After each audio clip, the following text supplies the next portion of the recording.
Okay, it's the time of year when we like to take a fond look back at what 2008 has had to offer us musically. As usual, a plethora of CDs landed on my desk this year. Some are going straight to my gran for Christmas, others have become permanent features on my iPod playlist.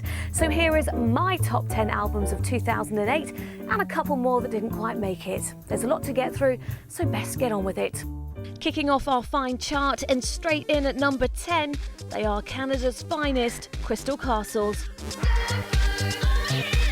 Made up of instrumentalist Ethan Kath and vocalist Alice Glass, this duo are using sounds that some of us have only a vague memory of. Yes, the Atari video game. Live, they are something to behold. Alice is a bit like Karen O on speed.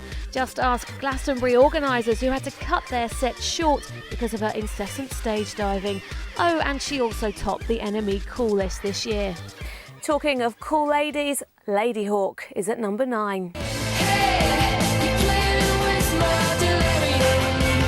Yes, this year saw Ladyhawke, aka Pip Brown, release her self-titled debut.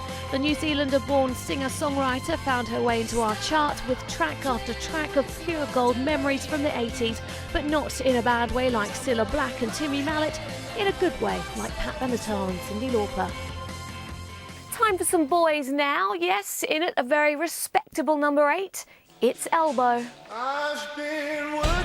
The band from Bury are the old timers on the list. They've been together over 18 years, but it was their fourth offering, the seldom seen kid, that's got them the most critical acclaim and made them the winners at this year's nationwide Mercury Prize. I suppose you look at it in the same way as certain Bedouin tribes look at a bowl of milk. Something that doesn't occur very often, but tastes all the sweeter for that. So what's that? Crystal Castles, Ladyhawke, Elbow. Let's take a little look at some of the other albums of 2008 that just missed our top 10.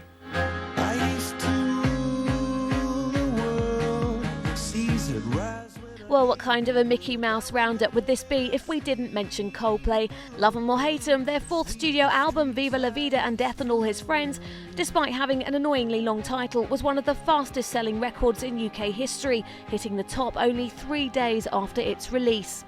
There were also new albums from Madonna, The Killers, Kaiser Chiefs, Metallica, Britney Spears, AC/DC, Beyonce, Cut Copy, Take That, Keane, The Verve, Guns N' Roses, Oasis, Lil Wayne, Alice Cooper, Hot Chip, and even the man, the legend that is Tom Jones. Back to the chart, and 2008 was arguably the year that folk made its mark, not just on the catwalks, which was quite frankly all a bit dodgy, but in music too. I was following the eye, was following the eye, was following. At number 7 in our chart, it's Fleet Foxes. They're a bit like the Beach Boys had they been around in the Middle Ages, if that makes any sense. The self-titled album from the Seattle five-piece achieved all-round critical acclaim for its synthesis of sounds, both old and new. Commercially, they've done all right, but next year they could be huge, so watch this space. From falling in the snow, and I turn around. Which brings us to our number 6 on the list. It's Foals.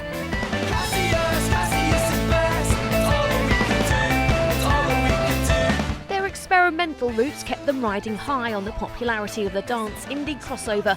For a lot of 2008, Foals were the band of the moment. The success of their debut, Antidote, led them to a UK headline tour, but frontman Yanis likes to keep us guessing about what sound they're going for next. Okay, that was 10 through to 6, part 2, and the top 5 coming up.